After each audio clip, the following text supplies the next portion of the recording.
정말 중요한 겁니다.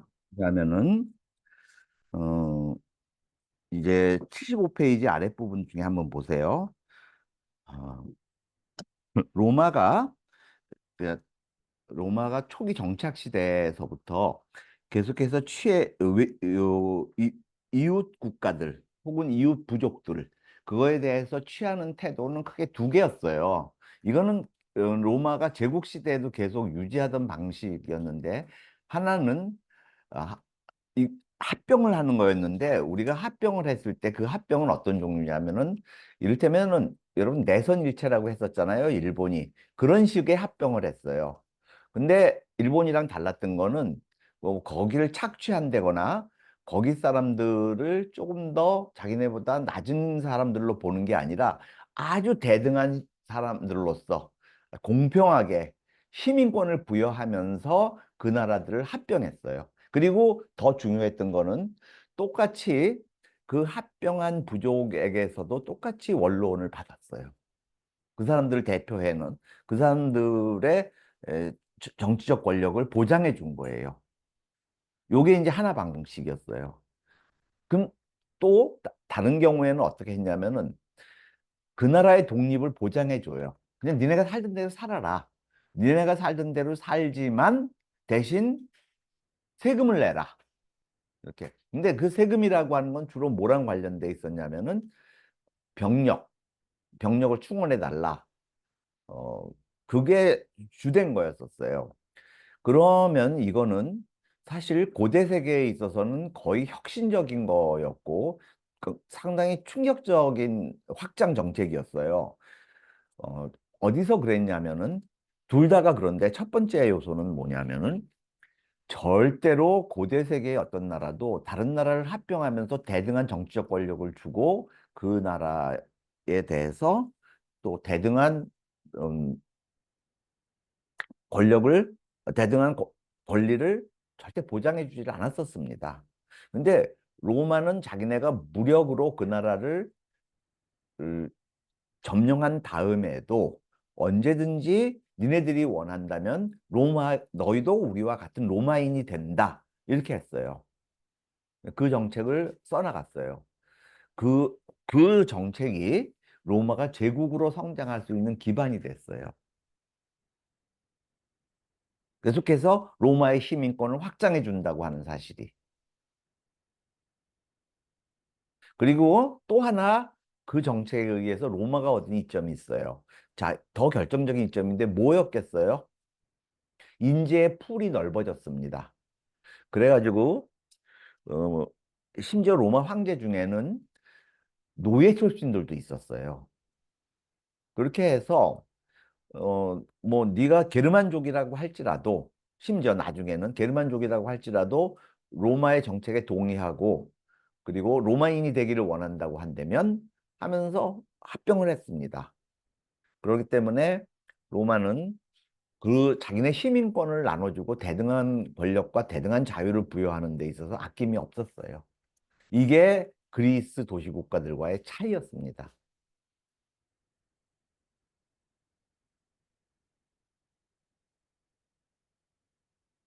그리스 아테네 시민권을 얻는다는 게 외국인한테 가능했어요? 안 가능했어요? 안 가능했어요. 또 아테네에서 외국인이 참정권을 얻는다는 게 가능했어요? 안 가능했어요? 완전 불가능했습니다. 근데 로마는 안 그랬어요.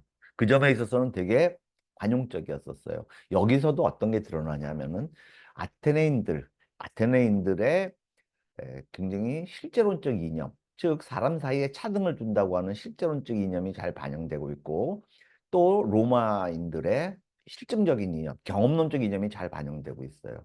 그 사람이 우리 사회에 도움을 줄 수 있다고 한다면은 언제든지 수용해 주는 거. 지금요, 전 세계적으로 다른 나라들 다 별 볼 일 없는데 잘 나가고 있는 나라가 미국이에요, 미국. 그러면 미국이 어떻게 해서 그러냐? 거의 지금 미국이요 진공청소기처럼 세계의 인재들을 빨아들이고 있다고 얘기를 해요. 우리나라에서 그 삼성에서 삼성을 대상으로 조사를 했는데 삼성에서 미국으로 빠져나간 음, 사람들이 외국에서 유학을 마치고 삼성으로 돌아온 사람보다 훨씬 많아요. 지금. 어, 멀쩡하게 우리나라에서 교육시켰고, 우리나라 삼성에서 근무하고, 이런 사람들이 미국으로 가는 거예요, 서슴없이. 저기, 우리 토요일 수업 중에 이봉지 선생님 있잖아요. 그 첫 달, 그런 서울대학 졸업하고 삼성에서 근무하다가 남편이랑 삼성에서 만나서 결혼해서 둘이 다 구글 가버렸어요. 아, 스노우플레이크. 구글 갔다가 스노우플레이크 옮겼어요. 그다음에 둘째 딸도 그냥 여기 있네. 두 딸 다 미국. 이게 뭔 소리냐고. 그러니까 그러면 그게 어떻게 해서 미국에 그걸 가능하냐? 우선 첫 번째로 역량이 있는 사람한테는 언제라도 영주권하고 시민권을 부여하는 미국 정책 때문에 그랬었어요. 저 같은 경우에는 어떻게 해서 미국의 시민권을 얻었냐? 오비자였습니다. 오비자는 뭐냐면은 주변에서 내가 비자 얻기를 원할 때 청구를 해요. 청구를 하면 추천인을 얘기를 해요. 그래서 그 이제 주변 사람들 중에서 몇 명 이상이 추천을 해요. 아, 이 사람은 그 재능에 의해서 미국의 시민권을 받을 자격이 있다. 그럼 심사를 거쳐서 주는 비자예요. 그러니까 걔네들은 안 놓쳐요, 미국은 그런 애들한테는. 그러니까 그러한 것들, 그렇게 실질적이고 아주 실증적인 그러한 미국의 정책이 미국을 강대국으로 만들고 있는 거예요. 여러분들 일론 머스크 국적이 어디예요?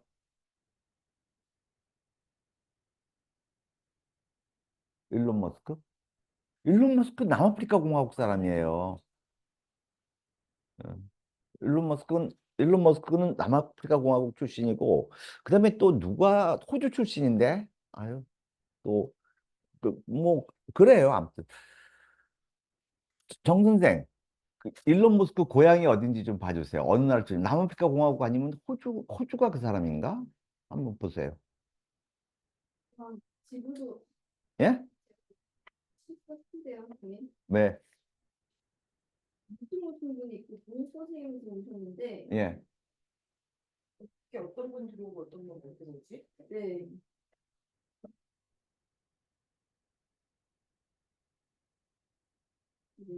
남아프리카 공화국. 남아프리카 공화국 맞죠? 예.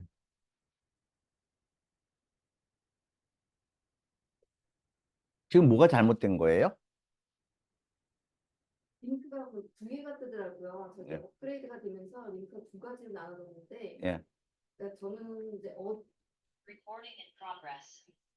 어떻게 된 거지? 맨 밑에 거 하니까 이거 또 들어왔어요. 맨 밑에 거 하니까 들어가시는데 왜 그러지? 음.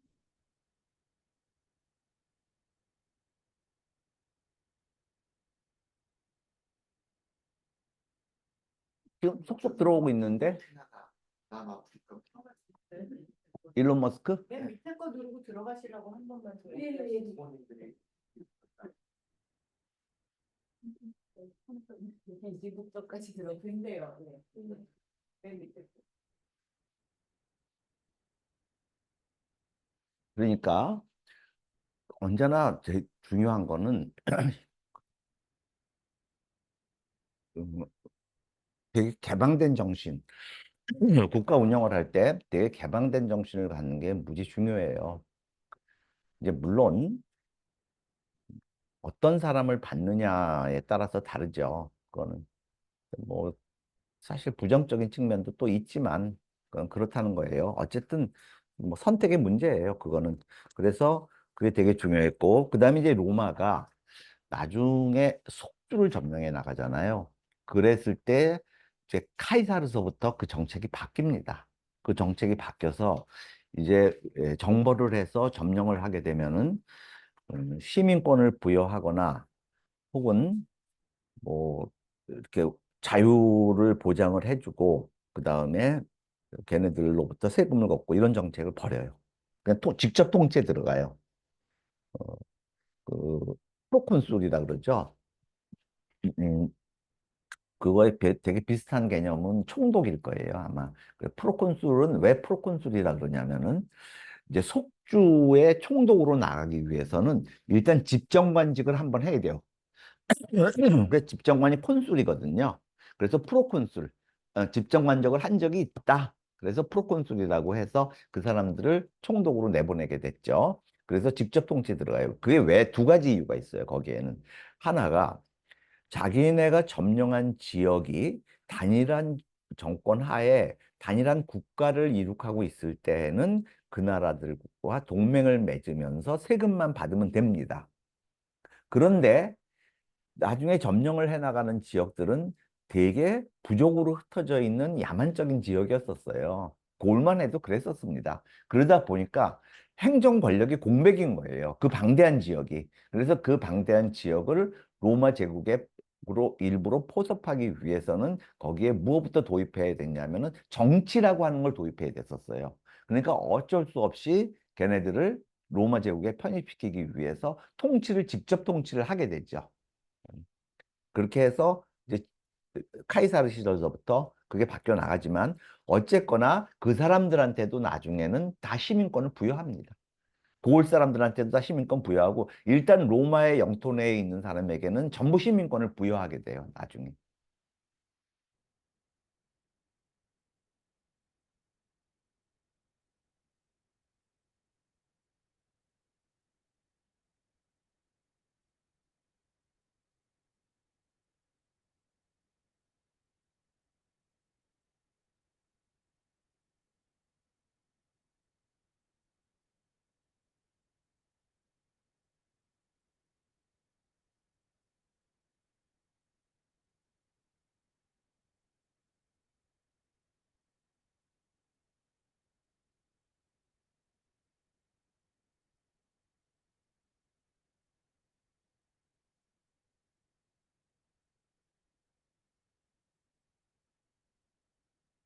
그다음에 이제 또 하나 공화정 시대에 일어난 일에서 로마에서 되게 그 중요한 얘기를 또 하나 해줄게요.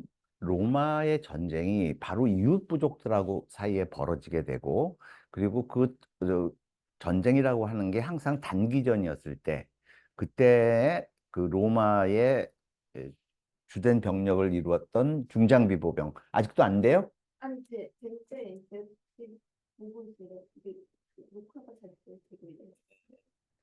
그 중장비 보병들은 누구였냐면 원칙적으로 자기 돈으로 무장을 하는 자영농들이었습니다.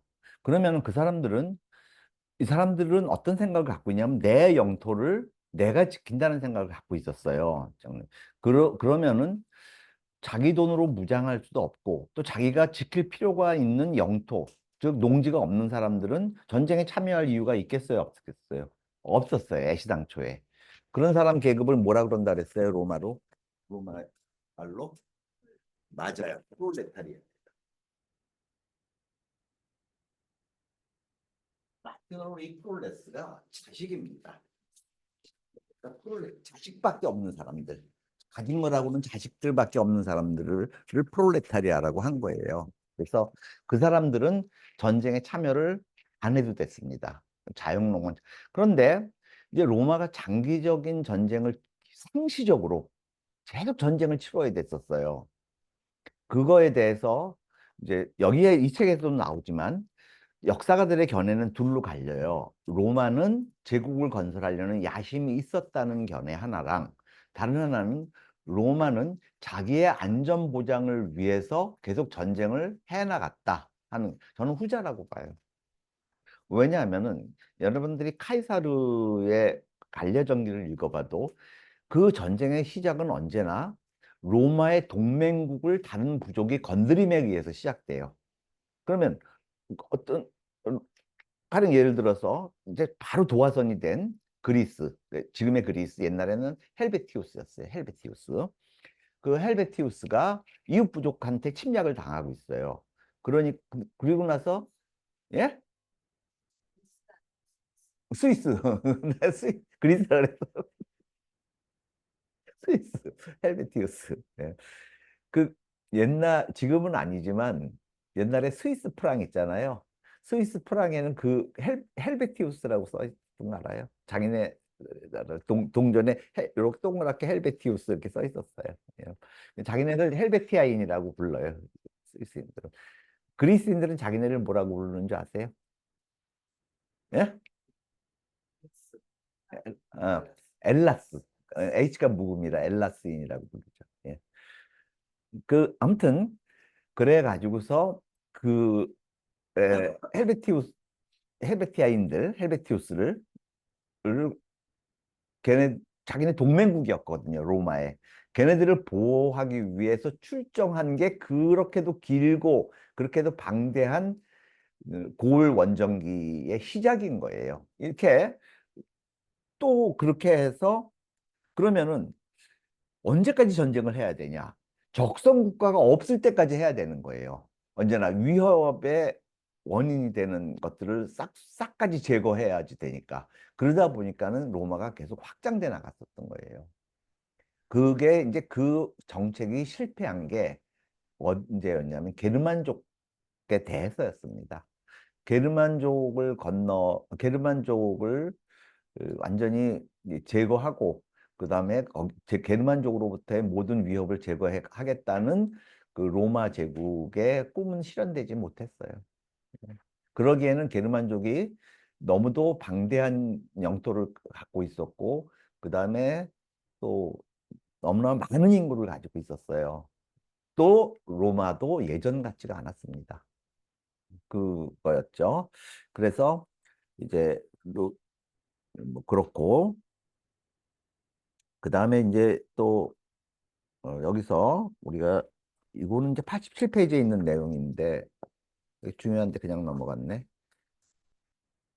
뭐냐 하면은 87페이지에 갔을 때 여기서 중요한 중간쯤에 초기 공화정에서 귀족과 평민 사이에 빚어진 갈등의 주된 원인은 정치적인 사안 못지않게 경제적인 사안이었었어요. 뭐냐면은 이 자영농들이 그런 오랜 전쟁에 참여하고 집으로 돌아왔을 때 자기네 농토가 어떻게 돼 있겠어요? 폐허가 돼 있었습니다. 왜냐하면 농사 지어야 될 집안의 가장이 어떤 경우에는 그런 경우도 있었어요. 이거 정말 비참한 경우인데 카이사르가 거의 충격을 받았는데 두 가지 사안에 있어 충격을 받았어요. 하나는 로마의 전쟁을 위해서 차출됐던 사람들과 그 병력들의 가족들이 로마 시내에서 노숙자 생활을 하고 있다는 사실에 충격을 먹었어요. 한 번은. 그 다음에 한 번은 한 명의 가장과 세 명의 아들, 이렇게 해서 네 명이 전쟁에 참전했는데 세 명이 죽고 하나만 살아 있어요. 그런데 어디로 귀향을 해야 되냐면은 그냥 폐허가 된 농토로 귀향을 해야 됐던 그런 하소연을 그건 무슨 얘기였냐면은 귀족들의 토지 확대와 직접적인 관련이 있어요. 자, 농사를 지어서 먹고 살 수 없을 때는 어쨌든 먹고 살아야 되니까 결국은 뭘 하게 됐겠어요? 토지를 팔아야 됐습니다. 그러니까 토지를 팔게 되면 그 토지를 누가 사겠어요? 귀족들이 사게 되는 거예요. 그래가지고서 결국 뭐가 발생하게 되냐면 라티푼디움이라고 하는 게 발생해요. 라티푼디움은 한마디로 말해서 대토지 소유, 라티푼디움. 그래가지고서 정치적인 충돌은 이렇게 보면 돼요. 언제나 고대 세계나 지금의 우리 세계나 정치적인 충돌은 없습니다. 사실은 다 그 이면에 무슨 충돌이 있는 거예요? 경제적인 충돌이 있는 거예요. 그래서 로마의 이제 평민과 귀족들 사이에 경제적인 충돌로부터 시작된 정치적 충돌이 있게 되고 이게 로마 공화정 시대에 아니 공화정 중반기서부터 공화정이 끝날 시점까지 계속해서 피를 부르는 그러한 충돌을 불러와요. 그 문제가 되게 중요하다는 사실을 이해해야 돼요. 어, 그 다음에 이제 어, 또 하나는 그렇게 했을 때 평민들이 이제 자기네가 할 수 있는 일은 뭐였냐면은 이를테면 전쟁 보이콧이었습니다. 아, 우린 전쟁 참전 안 하겠다. 그래가지고서 전쟁에 참전을 안 하고 근데 그러면서 이 사람들이 제일 먼저 탄원했던 게 뭐였냐면은 성문법을 제정해 달라는 거였어요. 그러면 이 성문법이 있다. 없다는 굉장히, 그러니까 여기서 성문법이라고 할 때는 지금 말하는 것처럼 뭐 자연법으로서 자연법이다 아니면은 판례법이다 이거의 차이가 아니에요. 여기서 성문법이라고 말할 때는 도대체 글로 써져서 그렇게 해서 누구나 읽을 수 있고 누구나 기준으로 삼을 수 있는 사회적 삶의 원칙을 제정해 주기를 왜 그랬냐면은 평 귀족들이 법을 자의적으로 해석하는 거예요. 계속. 그러니까 평민들의 요구는 되게 소박했어요. 그냥 법을 제정해 달라. 그러면서 그렇게 하지 않으면 우리는 보이콧 하겠다, 전쟁을. 그래서 이 전쟁 보이콧 수법 있잖아요. 그게 공화정 말기까지도 계속되게 됩니다. 이제. 그게 에, 어디에 나왔냐면은 뭐 88페이지에 나오는데 어, 뭐냐면은 이 귀족들만으로는 수가 너무 적어서 로마를 방어할 수 없었고 또 귀족들이 평민들을 전쟁에 참여시켜야 됐기 때문에 평민들과 타협을 하게 됐죠. 그렇게 해서 최초의 성문법이 나오게 되죠. 이 성문법이 소위 말해서 12 테이블스, 12표법이에요. 12페이지로 되어 있는 법입니다. 한마디로.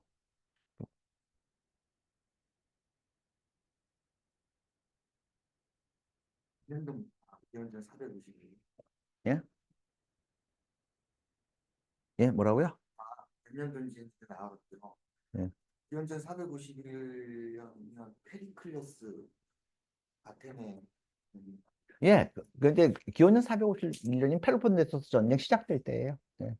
그쪽에서는 이제 그러고 있을 때, 그러니까 초기 발전은 그, 아테네의 최초의 성문법은 기원전 621년에 써집니다. 그게 드라코네 법이에요.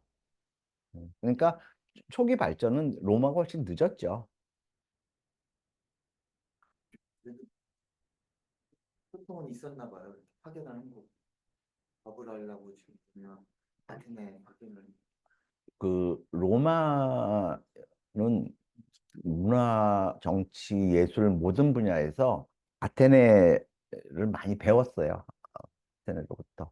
이제 최초에는 한 사신을 파견해서 배웠고, 나중에는 정벌에 의해서 배우게 돼요. 그러니까 전쟁을 해 나가서 그리스 도시국가를 정벌해 나가면서 이제 그리스 문명을 참고를 하게 됐죠.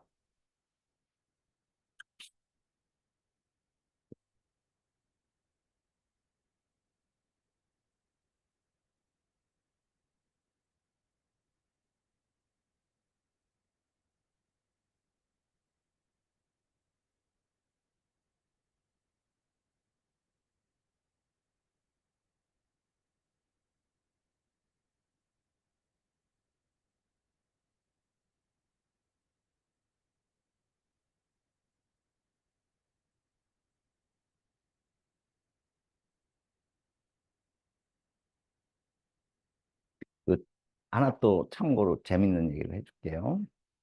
이제 여기도 그 얘기가 나오는데 여기에서도 로마와 그리스의 차이를 알 수가 있어요. 그 드라콘의 법령이나 솔론의 법령은 형사법과 그 민사법 그 둘 중에서 훨씬 더 형사법적입니다. 형법에 더 치우치고 있어요. 형법을 훨씬 더 많이 강조했어요. 그런데 로마는 12표법은 물론이고 그 이후에 제정되는 모든 법률 중에서 가장 많은 비중을 차지하고 있는 게 바로 뭐였어요? 그게 민법이었어요. 민법. 그만큼 로마인들이 얼마큼 실증적이었는 사람인지를 말해요. 그, 즉 뭐냐 하면은 일단 민 그리고 이 로마의 12표법에서 최초로 어떤 사실이 규정되냐면은 형사상의 죄를 민사적인 벌금이나 혹은 배상으로 대체할 수 있다고 하는 게 처음으로 나타나요. 12표법에. 재밌잖아요, 여러분. 이 로마인의 기술과 관련해서 돈으로 메꿔라. 이런 게 로마인의 기질이었어요. 그거였고,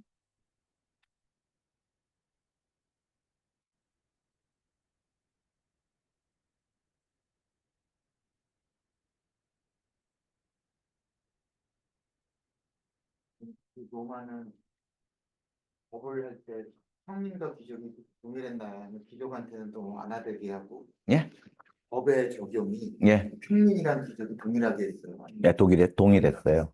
동일했습니다. 그 이제 나중에 이게 원래요. 원로원 의원들은 귀족만 될 수 있었어요. 원래. 그런데 공화정 말기에 가서 이제 트리뷰나스, 영어로는 트리뷴, 이제 호민관제라고 하는 게 생겼어요. 그래가지고서 그거는 이제 평민을 대표하는 사람들이에요. 그 사람들도 이제 원로원의 일원이 됐습니다. 그래서 이제 로마의 모든 관직, 원로원뿐만 아니라 집정관도 평민들에게 개방되게 돼요. 그러니까 로마는 확실히 계속해서 어떤 길을 밟게 되냐면은 민주주의로 가는 길을 밟게 돼요.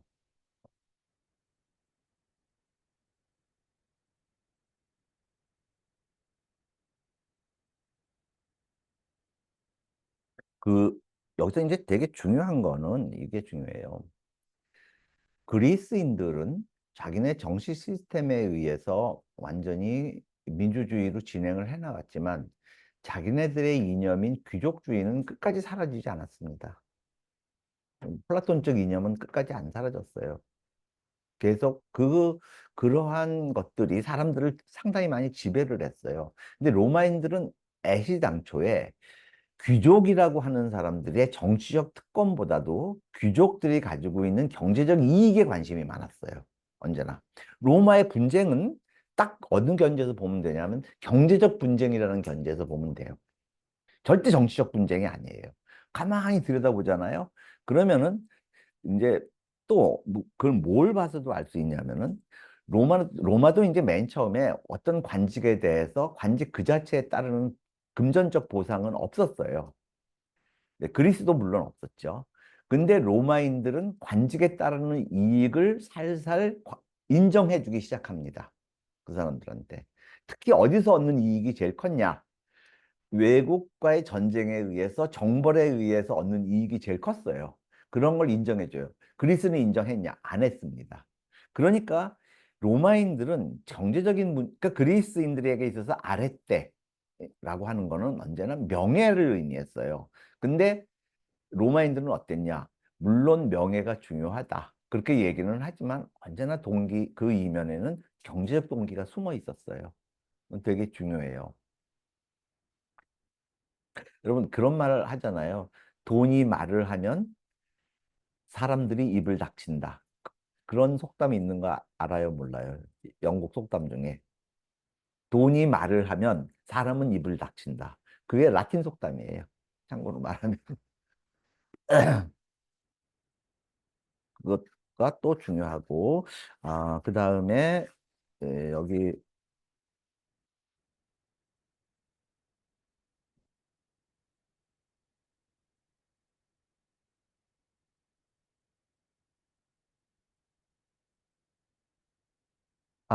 여기 나왔다. 94페이지 나온 거는 봤다.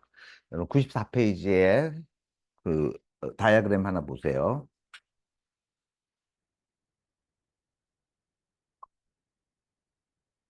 로마의 관직 사다리라는 거 있죠. 요게 이제 되게 다이어그램을 잘 그려줬는데 일단 그 귀족들은 재무관, 그 다음에 뭐 토목 건축 관리관, 그 다음에 사법행정관, 그래서 사법행정관 중에 이제 지방장관으로 나가는 사람이 있고 또 집정관으로 계속 올라가는 사람이 있고 그 다음에 이제 집정관직을 마치면은 속주의 총독이 될 수 있고 프로콘술이 된다 그랬잖아요. 그리고 또 근데 이 집정관은 재임이 불가능합니다. 여기서 독재관이라고 하는 것은 국가 비상사태. 그러니까 전쟁 시에는 집정관 2명 중에서 한 명을 독재관으로 임명을 해요. 그래서 그 사람들한테 전권을 부여합니다. 그거는 국가 비상사태라고 보면 돼요. 그와 똑같아요. 그러면은 로마인들은 사- 그 독재관의 통치라고 하는 거에 있어서 굉장히 익숙해 있지 않겠어요? 왜냐하면 항상 로마가 위협당하는 그러한 상황에 처하는 일이 되게 많았으니까. 그래서 로마인들한테 독재관이라고 하는 건 되게 그 다음에 집정관을 마치면 혹은 감찰관으로 나갈 수가 있고 감찰관이라고 하는 거는 엄청난 특권을 가진 직책입니다. 감찰관의 말은 무시무시했어요. 그 다음에 이제 평민들은 호민관 통해서 자 드디어 이제 귀족들과 토목건축 관리관을 함께 할 수가 있었어요. 이렇게 항상 양쪽에서 평민 중에서 두 명을 뽑고 그 다음에 귀족 중에서 두 명을 뽑아야 됐었어요. 그리고 여기서부터 사법행정관이 될 수도 있고 집정관이 될 수도 있고 원로원 의원이 될 수도 있고 근데 더 중요한 사실은 이거예요. 결국 어떻게 됐냐? 법이라고 하는 것은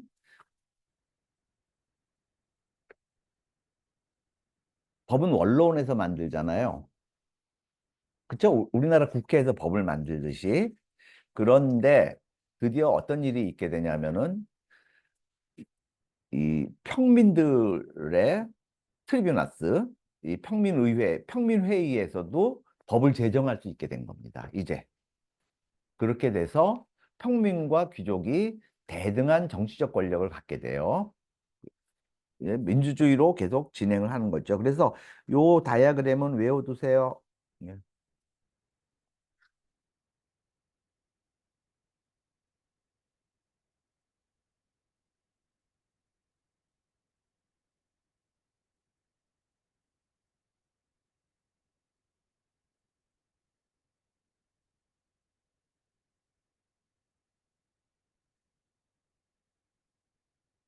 자, 여기서 보면은 103페이지 보세요.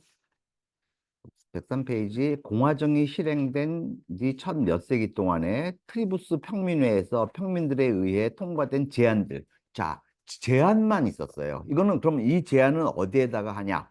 원로원에 하는 제안이었습니다. 그리고 이 평민들을 통칭해서 플레비스라고 하거든요. 플레비스. 자, 귀족들을 통칭해서는 파트리아크라 그랬어요. 그리고 평민들을 통칭해서는 플레비스였었죠. 이 플레비스 거기서 나온 법안들을 제안들을 플레비스키툼이라고 했는데 이게 그 원로원에서 그냥 무시를 해버리는 거예요. 아무리 그래도. 그러면은 로마 평민들이 쓸 수 있는 정책은 또 뭐가 있었겠어요? 보이콧해요. 전쟁 보이콧. 우리 전쟁 안 나간다. 그래 가지고서 무슨 일이 있게 되냐면은 이게 이제 기원전 287년이 되게 중요한 해입니다. 그래서 기원전 287년에 플레비스키툼을 공식 법률의 원천으로 삼는다는 합의가 있게 돼요. 그래서 트리부스의 민회의 투표 결과도 이제 모든 귀족을 포함하는 모든 로마인들한테 적용되는 법률이 제정되는 거였었어요. 그러면은 이게 뭘 의미하냐면은 어, 원로원 있잖아요. 귀족들만을 위한 원로원. 그 다음에 평민들의 트리부스가 있잖아요. 그랬을 때 이 두 개가 정치적으로 대등해졌다. 그리고 두 계급의 경제적 이익을 공통으로 반영한다. 그걸 의미하게 됐어요. 그리고 이게 왜 중요하냐면은 로마가 제국으로 이행하고 강력한 나라가 되어 나갈 수 있는 기반을 이게 닦아준 거예요.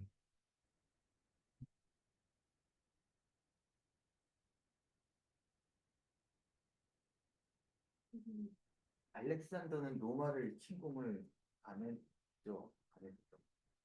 별로 매력이 없었나요?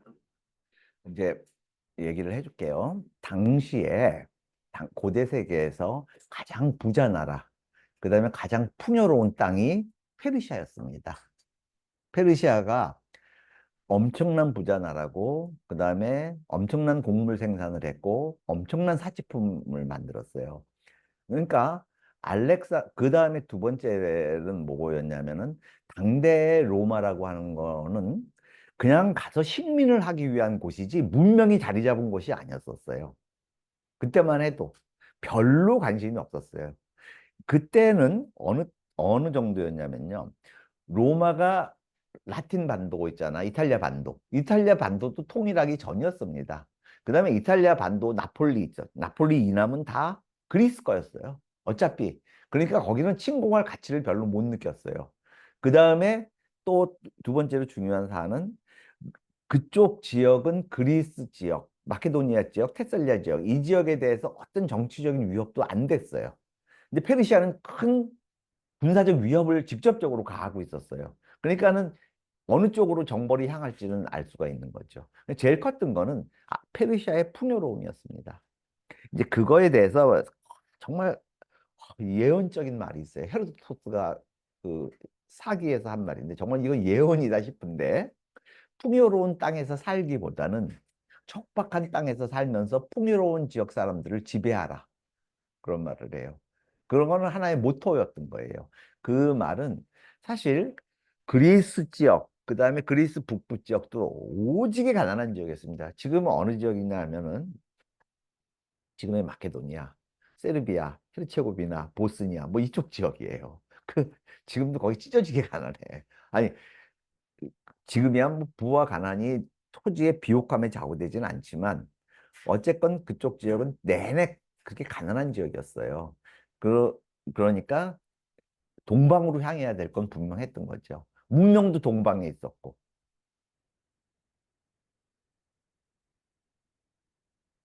나폴리 지금도 나폴리는 되게 무시하던데 이탈리아. 이게 참 우리가 그것도 또 예외 없는 역사인데요. 한때 강성했던 민족들이 그 다음은 다른 문화의 지배를 받게 되었을 때는 항상 찌질이로 전락해요.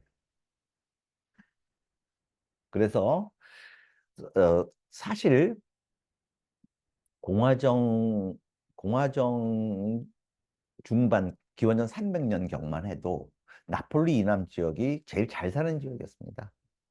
그 나폴리 이남 지역에서 이제 우리가 주목할 만한 국가 도시라고 하면 타렌툼이 있어요. 장화 뒤꿈치 같은 곳에 있는 타렌툼이라는 도시. 그 다음에 또 어디가 있냐면은 그 시칠리아 섬의 시라쿠사. 그다음에 메세나 이런 데가 되게 잘 살았었어요. 당시에. 뭐 주된 생산품이 당시에는 이제 곡물이었으니까 그랬는데 이제 걔네들이 찌질해. 뭐 다들 나폴리 가보면은 다 알잖아. 걔네들 사는 꼬라지나 나폴리의 골목길에 들어가 봐. 아유, 그래서 이거는 선생님도 해봐야 되는데 이탈리아에서 월드컵 했는데 폴리에서 경기를 했어요. 나폴리 사람들이 아르헨티나 응원, 이탈리아 팀은 그만큼 사이가 안 좋대. 아르헨티나에 마라도나 뛰는데 나폴리에서 뛰어줬다고. 이게 무슨 얘기인지 알아요? 자국팀을 응원하는 그 아르헨티나. 그 마라도나가 나폴리에서 뛰었던 거 알아요? 나폴리 그 지금 김민재가 있었던 팀 있잖아요. 나폴리. 그 마라도나가 나폴리가 그때 이탈리아 리그에서 별 볼 일 없었어요. 어떻게 10인가 하고 있었을 거예요. 이탈리아 그 14개 팀 중에 10인가 하고 있었는데 마라도나가 이적을 해갖고 이 나폴리를 연속 우승을 시키죠. 그래가지고 이 나폴리 이남 사람들은요, 자기네가 이탈리아 사람이라는 생각 안 하고 있어요. 별로 이탈리아 사람이라고 하는 정체성에 있어서 그러면 뭐라고 얘기하냐면은 우리는 그리스인이라고 얘기해요. 지금도 그 지랄하고 있어요. 그리스인이라고. 근데 보면은 생긴 것도 완전 다른 거 알아요? 나폴리 이남 사람들은 그 상당히 아프리카의 피가 많이 섞여 있어요. 그래서 까매 일단. 뭐 어쨌든 뭐 그런 것들이 굳이 알렉산더가 서방 원정을 할 필요를 안 느꼈던 게 그렇게 찢어지게 가난하고 그런 지역이었기 때문에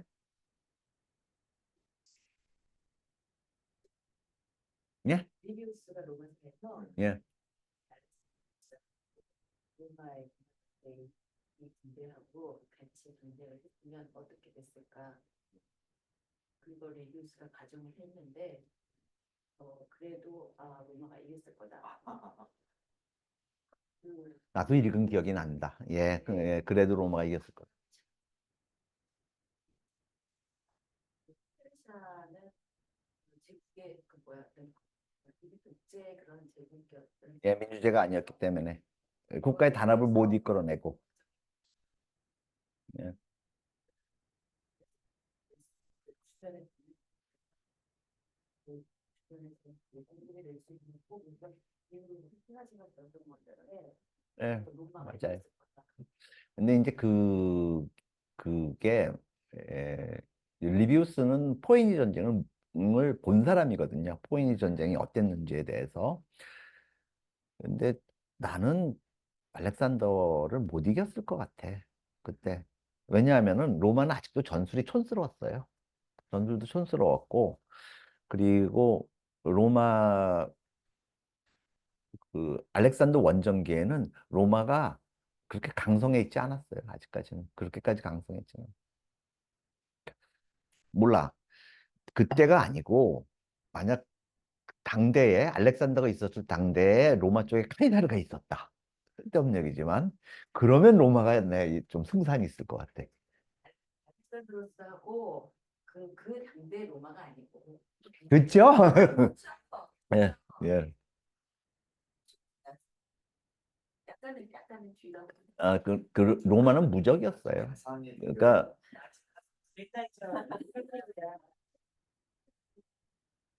그, 로마, 그게 이제 아까 제가 그 얘기를 했잖아요. 로마는 이웃 부족이나 이웃 국가를 점령했을 때 시민권을 나눠주거나 아니면은 자유와 자치를 보장해주고 정말 양심적인 세금만 받았어요. 그랬을 경우에 그 이웃 부족과 로마의 단결력이라고 하는 게 되게 중요한 문제겠죠. 하니발이 노렸던 건 그거였었어요. 뭐였냐면은 내가 만약 그 이탈리아 반도로 직접 들어가서 그렇게 해서 몇 번의 전쟁을 로마와의 전쟁에서 이기면 로마와 동맹국들이 로마를 배신하고 자기한테 붙을 거다. 그랬냐? 배신한 도시국가도 있었어요. 두 개. 그리고는 40 몇 개 중에 하나도 배신을 안 했어요. 로마를. 그리고 계속 병력을 공급해 주는 거예요. 로마에. 그러니까 여러분들이 살면서요. 저도 뭐 그걸 잘 지키고 살아오지는 않았는데 부디 누구랑 사이가 나빠져도 적을 만들지는 마세요. 항상 잘해주고 이렇게 해서 적을 만들지 말고 잘해주세요. 잘해줘야지 자기가 힘들 때 그 사람들이 자기 편이 돼줍니다. 뭐 다른 거로는 몰라도 최소한 심정적으로나마. 자, 잠깐 쉽시다. 유명한 얘기. 내가 너를 잘 되기는 못해도 안 되게는 할 수 있어.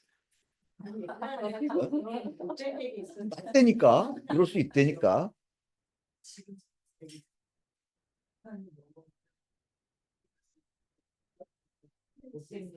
나가서 인원이 많잖아. 날씨도 덥고 그런데 그냥 뭐 간단한 거 시켜 먹죠. 뭐. 누님한테 물어보면 안 돼. 집밥 아니면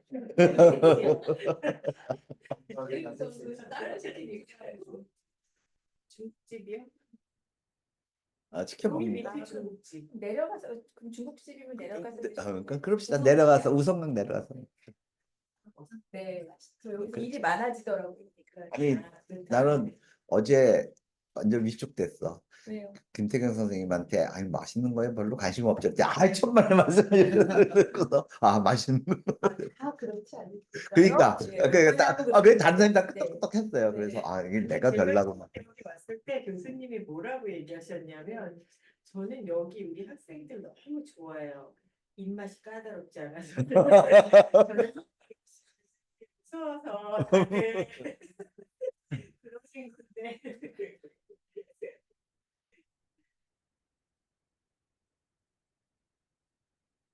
도시를 떠나는 순간 까다로우신 분들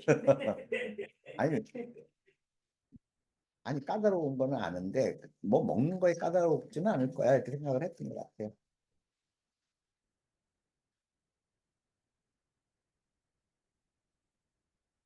여학생은 그랜다이저 이런 거 안 보는 줄 알았어. 안 봐요. 아직 근데 기억에는 있어. 뭐가? 그랜다이 만화 영화. 그게 뭐예요? 선생님 모르세요? 그랜다이저? 그랜다이저? 일본 만화. 일본 만화. 그 UFO가 UFO 군단을 무찌르는 로봇 잘못이에요.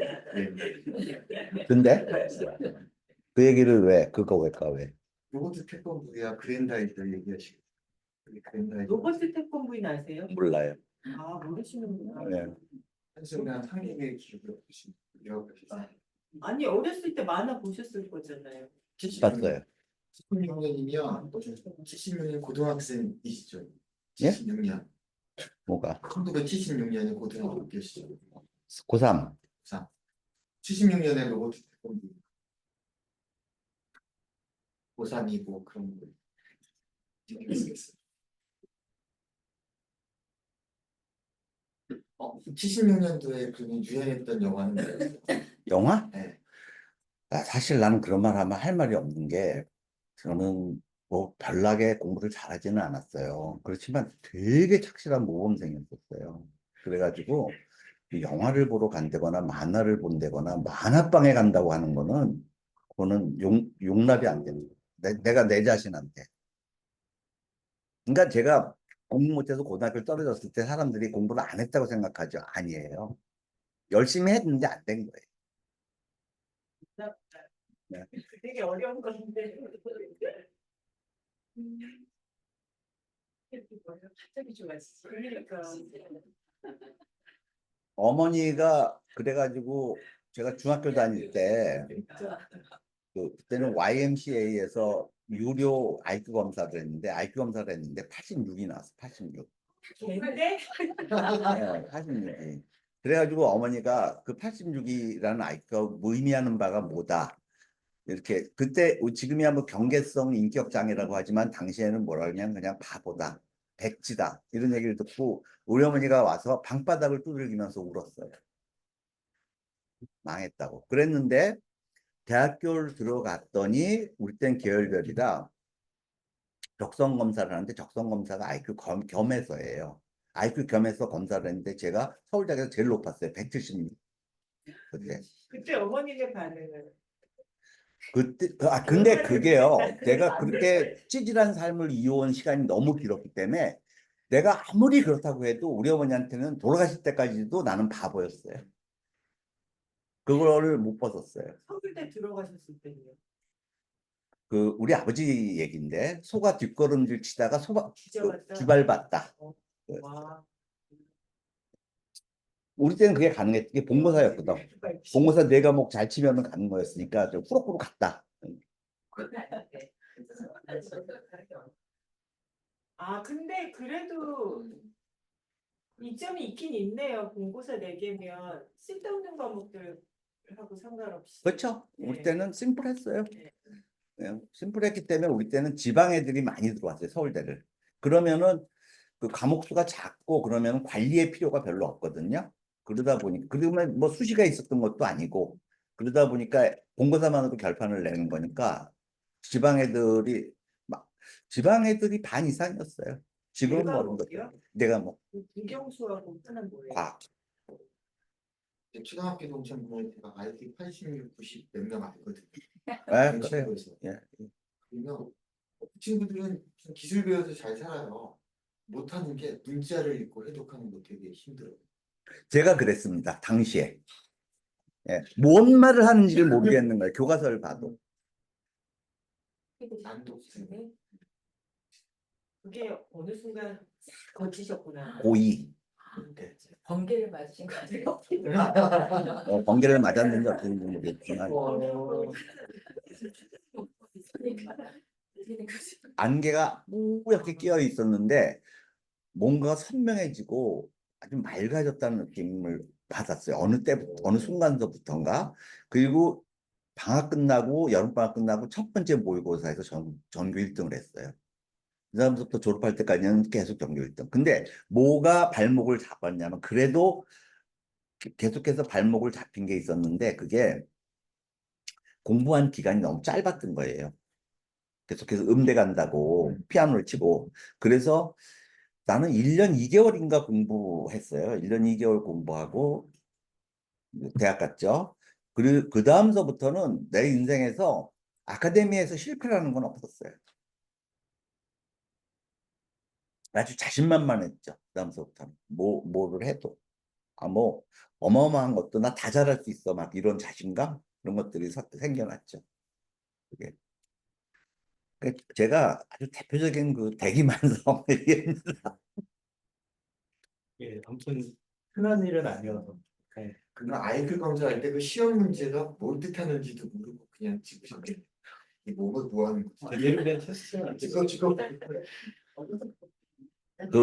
그게요. 사실은 그게 어린 아이들한테 가하는 정신적 압력이나 고통이 어마어마하게 커요. 굉장히 괴로워요. 어린 마음에 굉장히 괴로워했어요. 왜 괴로워했냐면 기질은 또 공부 잘하는 거, 이 숙문 정신이 있어요. 또 어린애인데도. 그래서 공부 잘하는 거, 뭐 그런 거에서 탁월한 것을 엄청 부러워하는 거예요. 마음은. 근데 나는 그게 안 되는 거예요. 그리고 주변에서도 계속 바보라는 소리를 듣고 그러면은 진짜 고통스러워요. 그게. 근데 우리 형제들이 다 그래요. 다 늦대요. 그런데 다들 아무리 늦대도 중학교 들어가서부터는 다 1등을 했어요. 나만 유난히 그렇게 늦춰지는 거지, 그게. 막내 여동생 같은 경우에는 걔는 나랑 나이 차이가 많이 나서 기억이 나는데 걔가 6살까지 말을 못했어요. 그래갖고 바보 났다. 벙어리 났다, 이제. 벙어리 났다. 이런 얘기까지 들었어요. 근데 걔가 중학교 졸업할 때는 모든 상을 다 휩쓸었어. 교육감상, 뭐 대통령상, 국무총리상, 뭐 다. 초신년이 갑자기 꿈 같은 거 꾸신 건 없어요? 예? 꿈 같은 거 꾸신 건 없어요? 어떤 거? 꿈을 꾸는 뭐, 그냥 어느 날 그러면서 또 동시에 어떤 자신감이 생기냐면은 공부하면 잘할 수 있을 것 같다. 수업 시간에 선생님 말이 이제 이해를 하겠더라니까. 뭔 말을 하는지 알겠다 이렇게. 사춘기도 좀 늦으셨어요? 예? 사춘기도 늦게 와. 나는 진짜 사춘기가 없었어요. 변성기가 온다던가 이렇게 느껴져요. 나 그건 또 뭐 잘 기억이 없고 내가 사춘기가 있었나? 왜냐하면은 엄청 말을 잘 듣고 반항도 한 번 안 하고 그렇게 쭉 지내왔기 때문에 사춘기가 있었는지도 모르겠어요. 혹시 여전히 성장기 그게 이제 제가 나이가 어느 정도 되면은 그 다음서부터 이제 지적 역량이나 이해력, 뭐를 이해해 나가는 속도나 읽는 속도나 이런 게 꺾이잖아요. 근데 저는 지금까지도 솔직히 말하면은 지금도 성장하고 있다는 느낌을 받아요. 생각판이 열려 있죠. 어? 성장까지 아직 안 다치셨어요? 예, 그러니까 그게 그거의 대가라고 생각해. 어렸을 때 그렇게 구박받고 서름받고 그랬던 거의 대가로 노년을 연장시켜 주는구나 이렇게. 여러분 생각하기에도 내가 나이에 비해서 되게 총명하지 않아요? 어머님은 너무 마음고생 하셨는데 저희가 그 덕을 보고 있네요. 정답.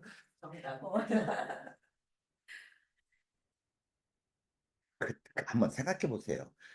바보, 아들이 바보라고 해서 엄마가 방바닥을 두들기면서 이제 망했다고 울고 있을 때 내 마음은 어떻겠는지 그걸 보고 있는 중학생인 내 마음을 중학교 1학년이었는데 내 마음은 엄청 괴로웠어요.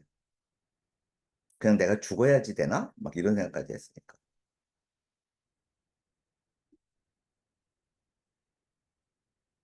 제가 어렸을 때 찍은 사진을 보잖아요. 그러면 진짜 봐도 야 무지하게 멍청하게 생겼구나 그런 느낌이 들어요.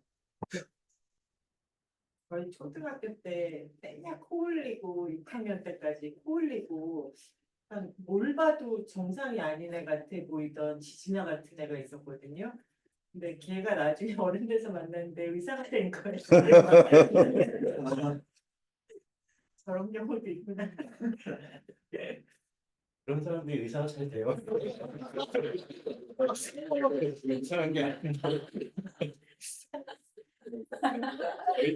저희 때 그런 얘기 있거든요. 이렇게 머리가 돌 같은 사람이 들어와서 새겨놔야 이제 잊어버리지 않고 오래 간다고. 음, 제가 봤을 때 대표적으로 의사라는 직업이 유능하기보다는 성실한 사람. 유능하기보다는 성실성이 더 중요해요. 의사 대체로. 직업 자체가 너무 이게 엉덩이가 무거워야지. 예. 공부도 그렇잖아요. 그게 좀 진짜 유능하고 막 오히려 브라이트한 사람은 못 견디는 예. 사람이 많아서. 그래서 의대 그만둔 사람 많아요. 이 주변에 진짜 똑똑한 사람들은 의사 안 하고 딴 거 많이 하죠. 수학과 나오신 분도 그런 얘기하고 수학과 교수님이었는데 수학과에서 공부 제일 못한 애들이 교수하고 정말 영리한 애들이 뭐예요? 주식하더라.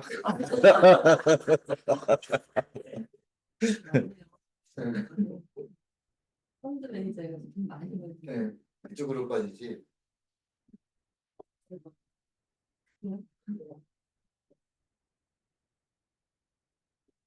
그 미국에서도 조사를 하잖아요. 그러면은 가장 우수한 애들은 의사 안 해요. 미국에서 그렇죠. 보통 한 5% 선에 있는 애들이 의대를 많이 간다. 또 봅시다.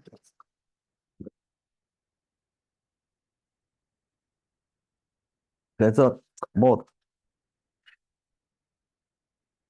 내 또 그 말을 해갖고 여러분들이 또뭐 바보한테 배우고 있는 거 아니에요? 절대 바보는 아니에요.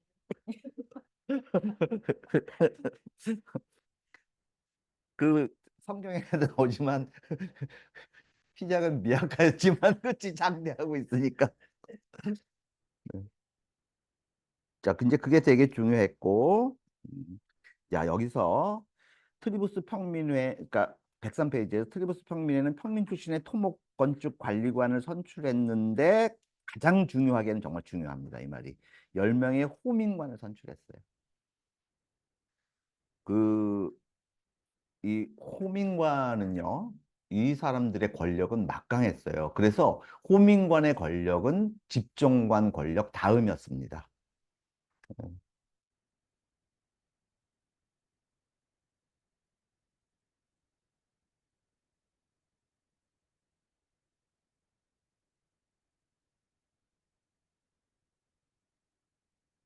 그 다음에 호민관들이 가지고 있는 가장 큰 무기는 비토.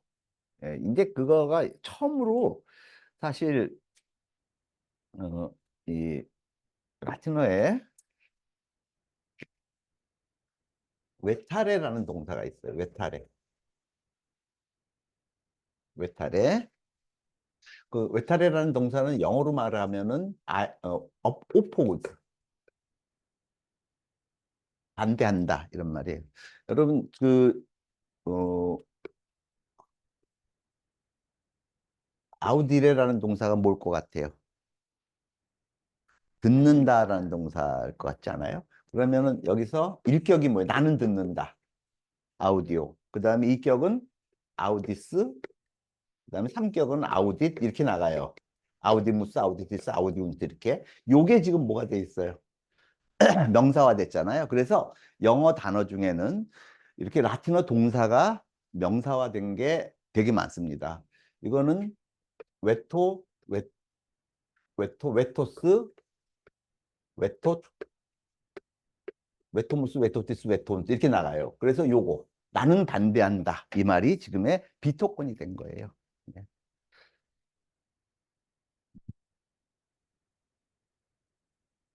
그게 처음 이게 명사화로 쓰여진 게 바로 10명의 호민관에 의해서였는데 이 얼마나 막강했냐면은 원로원에서 제정된 모든 법과 그 다음에 집정관의 명령 그리고 집정관의 명령에 대해서 딱 다 거부권을 행사할 수가 있었어요. 모조리 거부권을. 그러면 재심의 여지가 있냐? 재심의 여지도 없고 그 제한된 법안이나 조, 그 규약은 전부 폐기돼 버렸어요. 당시에. 그만큼 막강한 권한이었어요. 단 한 사람, 단 한 경우에 비토권이 인정되지 않는 경우가 있었는데 그게 독재관입니다. 이제 전쟁이 일어나서 두 명의 집정관 중에 한 명이 독재관이 됐을 때 독재관의 명령에 대해서는 이 비토권을 행사할 수가 없었습니다.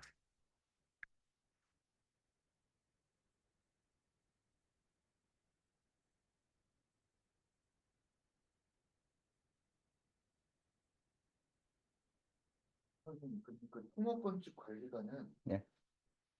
인간에서 일하는 토목인가요? 아니면 전쟁에서 여러분들이 혹시 그 이제 로마에 가면은 도로 있잖아요. 도로나 혹은 그 또 수도교 이런 데 보면은 이게 예, 공적인 자산이다 하는 거를 어떻게 표기되어 있는지 지금도 있어요. 로마에 가면 그게. 그래서 뭐라고 써 있냐면은 세나투스 앳 세나투스 앳 포플리스 세나투스 앳 포플리스 로마이 이렇게 써 있어요. 예? 좋아. 예. 야, 맞아. 그래, 맞아. 그게 PQR이라고. 이게 맞아요. 그게 뭐냐면은 그걸 관리하는 사람들이 그 사람들이었었어요. 그러니까 로마의 모든 공적인 건축, 그다음에 수도교 이런 것들을 관리하는 사람이.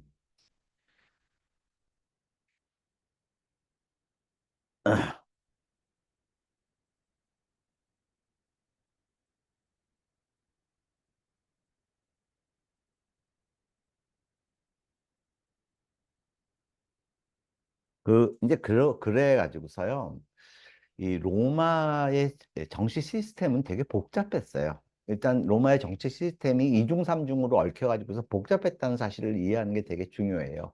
그러면은 이제 로마에서 성문법상으로는 정치 시스템조차도 제대로 규정되어 있지 않고 그냥 지네의 관례에 의해서 정해 나가는 거예요. 그래서 로마에서 처음으로 관습법이라는 게 발달되기 시작합니다. 그리고 판례법이라고 하는 게 로마에서 처음으로 시행돼요. 그거는 로마의 정치 시스템과 법적 시스템이 갖고 있는 복잡성 때문에 그런 거예요.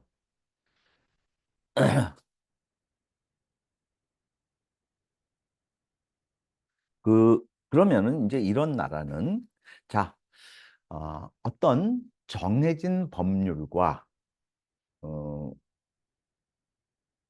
그러니까 위로부터 자기네한테 규정되는 어떤 선언적인 것으로서의 법률을 존중하겠어요? 아니면은 전통적인 관습이나 혹은 판례법을 중시하겠어요? 로마는 후자예요. 그래서 이 점에 있어서도 그리스랑 현격하게 다릅니다.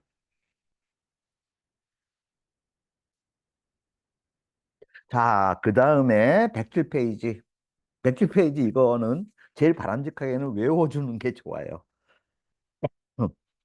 자, 이제 기원전 499년은 그리스의 클라시즘, 고전주의가 시작되는 그 해라고 보면 됩니다.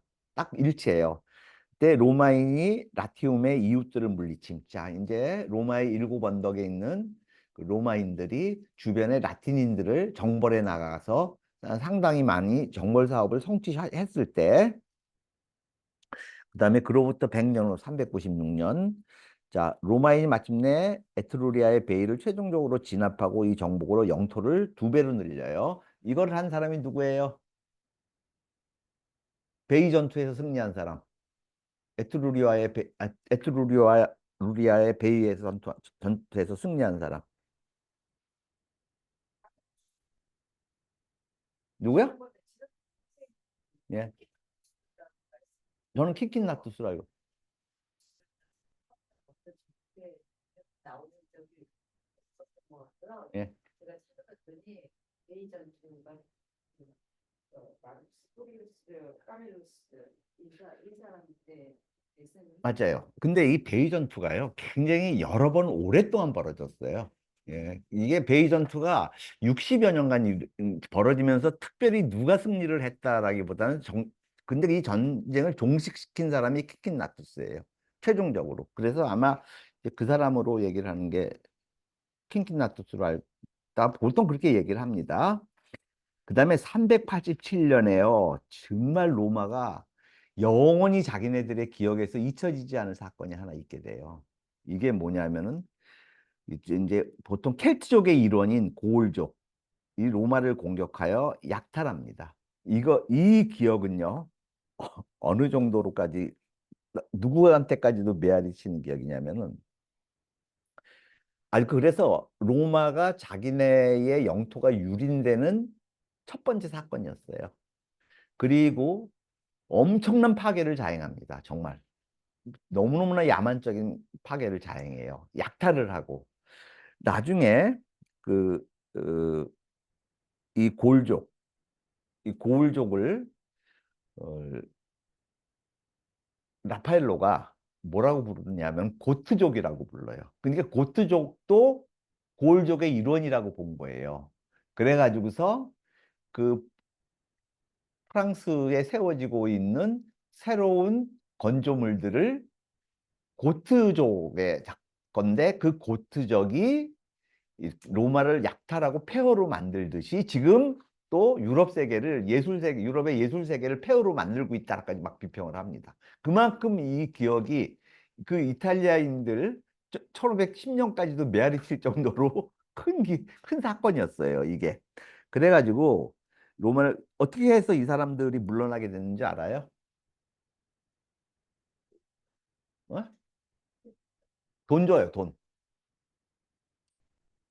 그러니까 돈을 줘서 그 전쟁 배상금이라는 형식으로다가 이 로마인들이 아주 뼈골까지 짜네요. 우리 금모으기 있잖아요. 그런 거 해가지고서 얘네들한테 돈 주고 제발 좀 가달라. 이렇게 해서 가게 됩니다. 이거는 그래서 이제 387년에 이 사건은 로마인들 그리고 나중에 이탈리아인들의 뇌리 속에까지도 영원히 안 잊히는 사건이 돼요. 얼마나 초토화시켰으면.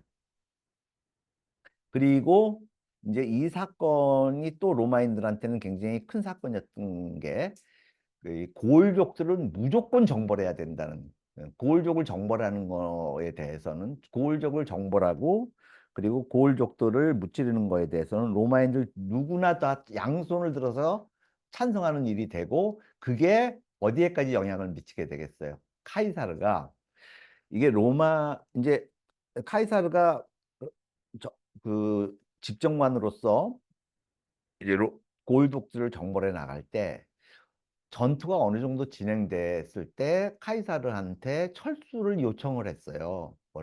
원로원에서. 그랬더니 트리뷴이나 이런 데서 다 나서서 뭐냐면 전쟁을 계속해야 된다. 고울족을 잊었냐? 또 다 이 사건이었어요. 그 다음에 이제 기원전 300년경에 로마시에 15만 명의 주민이 거주하게 됐다. 그 로마시에 15만 명의 주민이 거주하게 됐다는 거는 만약 아테네였더라면요 30만 명이 거주하는 거랑 똑같아요. 자, 로마에 15만 명이 거주했다고 하면은 그 사람들은 노예를 제외하고는 대부분 다 시민권을 갖고 있는 사람들이죠. 대부분 다 시민권을 줬어요. 근데 아테네는 반이 외국인이었습니다. 그러니까 아테네에 가장 인구가 많았을 때가 20만 명이었었어요. 근데 20만 명이었는데 그중에 반이 외국인이었습니다. 그러니까 기원전 300년경에 로마시에 15만 명이라는 건 굉장히 많은 인구가 있었던 거죠. 그 다음에 기원전 280년에서 275년 로마인들이 그리스 병사들을 이끌고 남부 이탈리아를 공격한 용병 장군 피로스와 싸워 물리침. 이, 이 피로스라고 한다면 여러분 혹시 이런 말 들어봤어요?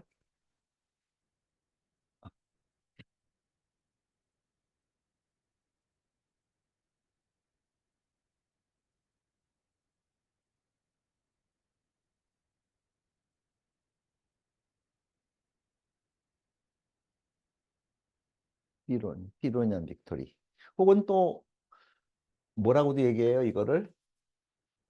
이거는 이제 이탈리아식 표현이고 그리스식 표현으로는 그리스에서도 비슷한 전쟁이 있었는데 카드미안 라고 하는데 뭐냐면은 상처뿐인 승리, 상처뿐인 승리. 자, 이러한 일은 전쟁사에서 종종 벌어져요. 나폴레옹이 꾸드초프, 러시아의 꾸드초프를 이겨요. 전투에서. 이겼는데 막심하게 손해를 입습니다. 그래갖고 결국 나폴레옹이 전투에서는 이겼지만 전쟁에서는 패배한 그런 일을 가리켜서 보통 피로니안 빅토리라고도 하고 캐드미안 빅토리라고도 해요. 카드머스, 카드머스 사건 그리스 이거는 그 피로스라고도 하고 피론이라고도 하는 사람이에요. 근데 이, 이 여기서 이제 전투에서는 피론이 이깁니다. 이 피론은요, 그 뭐냐 한니발이 가장 최고의 전략가 중에 한 명으로 꼽을 때 이 사람을 꼽을 정도로 뛰어난 전략가였어요. 이러한 전략가도 로마인들의 끈기는 못 이겼습니다. 그래갖고 궁극적으로는 패배해요. 이게 이제 5년간의 전쟁이었고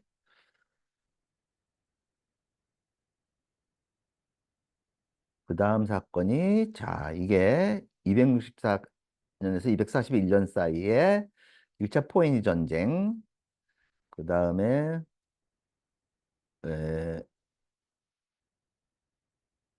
기원전 그 다음에 기원전 227년에 로마인들이 시칠리아, 코르시카, 사르디니아를 속주로 만들므로써 영토 제국주의 사건 이것도 되게 중요한 사건입니다.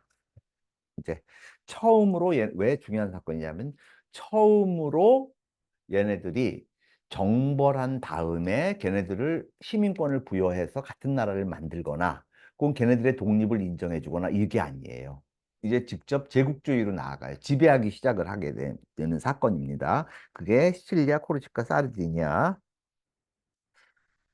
그 다음에 기원전 220년에 이제 거의 이탈리아 반도가 통일되는 아무튼 로마인들은 그냥 전쟁이 일상이었어요.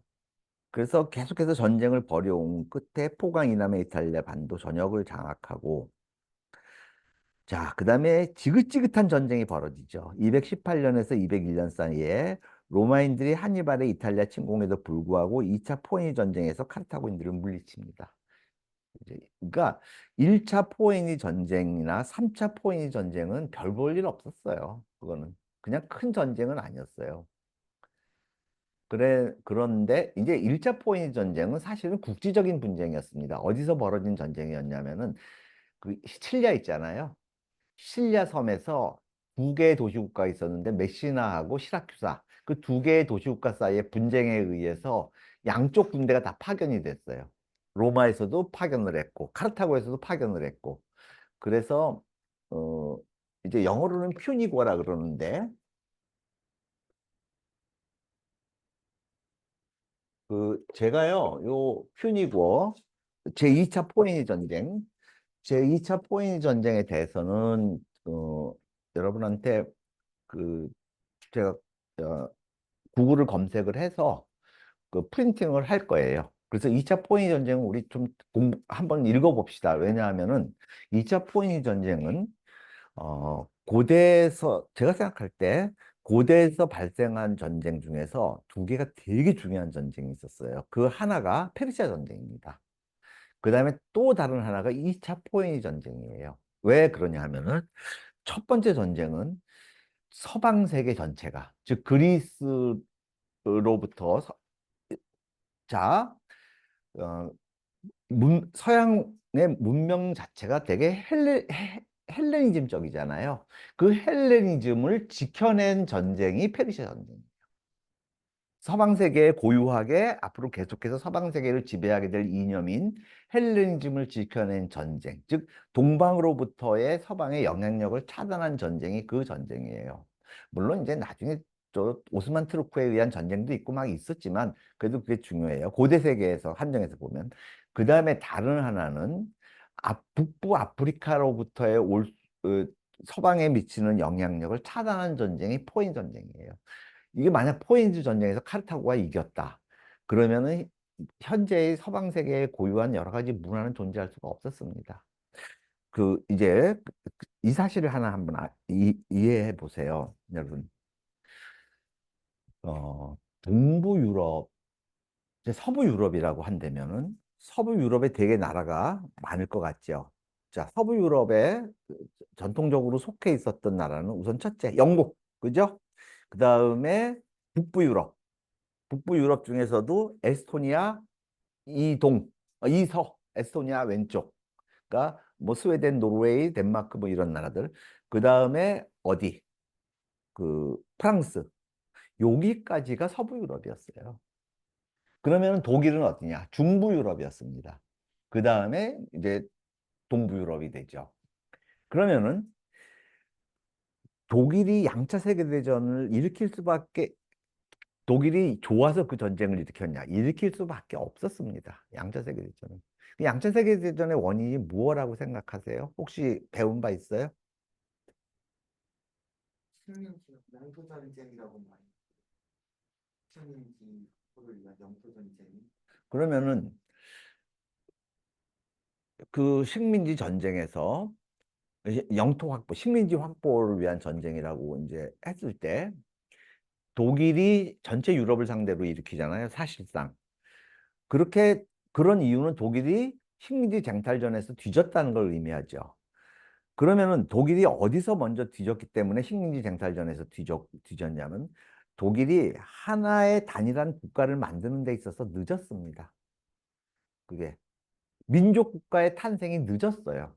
독일이 언제 독일 제국이 탄생했는 줄 아세요? 독일이라는 나라가 탄생한 때가 1871년이었습니다. 무려 1871년이라 가서야 탄생을 했어요. 그리고서 이제 독일이 계속해서 스스로를 확장해 나가려고 보니까 아, 이게 이미 영국과 프랑스, 뭐 포르투갈, 스페인 이런 애들이 전부 다 차지하고 있어. 그러니까 전쟁을 일으킨 거죠. 그러면은 우리 그 점에 있어서 독일이랑 동부 유럽이 계속해서 서부 유럽만큼 발전을 못 해온 이유가 어디에 있었는지 보잖아요. 그러면 하나예요. 로마의 지배를 받은 나라들이 서부 유럽입니다. 로마의 지배를 받지 않는 나라들이 중동부 유럽이에요. 그냥 거기서부터 시작된 거예요. 그러면은 로마의 지배를 받았었다는 게 어떤 점이 좋았을까요? 왜? 로마. 우선 제일 중요하게도 로마의 지배를 받았을 때 로마에서 이 로, 중부 유럽, 동부 유럽은 글자도 모르는 놈들이었었어요. 귀족들도 심지어. 우선 그 사람들이 좀 더 인텔리전트해질 수가 있었다는 거예요. 그 다음에 두 번째는 행정 능력, 로마의 행정 조직 능력을 배울 수가 있었어요. 그러면 간단하게 말했을 때 뭘 배울 수가 있었냐? 문명을 배울 수가 있었습니다. 그거에 의해서 차이가 벌어진 거예요. 그럼 로마의 지배는 그럼 어땠냐? 제국으로서만 지배를 한 게 아니에요, 로마는. 또 무엇으로서, 제국으로서의 군사력으로서의 지배가 끝난 다음에 뭐에 의한 지배를 해요? 종교에 의한 지배를 해요. 로마의 종교, 근데 기독교, 바티칸으로부터의 그 지배가 굉장히 오래 간 거예요. 그래서 그 영향력의 덕분으로 서부 유럽이 확 치고 나갈 수가 있었던 거죠. 이제 거기서 독일은 뒤처졌고, 그래서 이런 말을 해요. 양차 세계대전은 독일 민족의 개- 그 민족 이동, 야만인들의 민족 이동 있잖아요. 마지막 민족 이동의 시도였다. 그런 말까지도 합니다. 그래서 그거는 그 사실을 뒷받침해주고 있는 거죠. 그런데 만약 로마가 카르타고에게 져서 유럽이 카르타고의 지배를 받게 됐다고 생각을 해보세요. 어땠겠나? 그러면은 그리스로부터 시작된 그런 유럽의 고유 가치가 지켜질 수 있었겠나? 지켜질 수 없었습니다. 그만큼 큰 사건이에요. 큰 전쟁이에요. 포인 전쟁은. 그래서 다음 시간에 제가 그 이제 그 제2차 포인 전쟁 그거를 어, 구글 검색해서 제일 잘 나와 있는 걸로 하면은 한 서너 페이지 될 거예요. 제가 먼저 그거를 어, 여러분한테 보내드리고 여러분들이 각자 프린팅 해 오게 되면 볼륨 꽤 될 겁니다. 근데 엄청 재밌어요. 그렇게 재밌는 전쟁사를 놓치기는 아까워요. 그 포니 전쟁에서는요, 모든 게 다 들어있어요. 전쟁이란 어떤 것이다 하는 모든 게 다 들어있어요. 또, 어, 인생의 삶에 대한 교훈도 엄청 많이 들어있습니다. 궁극적으로 승리는 누구 손에 돌아가느냐 하는 거에 대한 교훈도 있고. 그래서 2차 포니 전쟁에 대해서는 우리 자세히 읽고 넘어가도록 합시다. 자, 그 다음에, 그게 이제 2차 포니 전쟁이 있고, 그 다음에 이게 196년에 플라미니우스가 코린토스에서 그리스한테 자유를 선언, 이거 있잖아요. 정말 코믹한 사건이었어요, 이 사건이. 왜 이게 코믹한 사건이었냐면은, 이제 로마인들은 그리스를 정벌하면서 이제 너희는 마케도니아인으로부터 자유를 획득했다. 이렇게 선언을 해줬어요. 근데 자유에 대한 개념이 서로 달랐던 거예요. 로마인이 말하는 자유와 그러면 로마인이 말하는 자유라는 건 뭐냐면은 로마인들은 자기네의 삶을 지배하고 있는 원칙 중에 어떤 원칙, 그냥 파트리아크 클라이언트 원칙이 있었습니다. 즉 뭐냐면은 보호자, 피보호자 이렇게 그러한 견지에서 니네는 매우 자유로워졌다. 그렇지만 피보호자로서 자유로워졌다고 생각했는데 그리스인들은 자유라는 것을 원래 신성 불가침하고 천상적인 선언적인 걸로 간주한 거예요. 그래갖고 오해가 일어나게 되고 로마인의 입장에서 봤을 때는 되게 싸가지 없이 행동하는 거예요. 그리스인들이. 이제 그게 나중에 그리스를 초토화시키게 만드는 동기가 됐죠. 그 다음에 뭐 나머지 이제 3차 포니 전쟁은 뭐 그냥 카르타고 가루로 만들어 버리는 거. 그래서 146년에 로마 장군 문뮤스가 코린토스를 파괴해 그리스와 마케도니아는 로마의 속주가 돼. 그게 이제 그런 오해에서 이제 다음 시간에 다음에 할 건데 그 다음에 기원전 133년에 페르가문의 왕 아탈로스 3세가 로마인들한테 페르가문을 양도하죠. 이게 양도한 이유가 어차피 자기 죽고 나면 페르가문이라는 영토가 셀류코스 왕조 하에서 살아남을 수가 없다고 생각했기 때문에 그랬었어요. 이거는. 그 다음에 뭐 이제 다음에 있어날 사건은 그라쿠스 형제가 이제 집정관으로서 결국 이 사람들이 뭘 하려고 했냐면요. 토지 개혁을 하려고 했었어요. 토지 개혁을 하려고 했었는데 이 토지 개혁에서 실패를 하게 됩니다. 그냥 피살당하죠. 그 사건이 있게 돼요. 네, 여러분 먹으러 갑시다.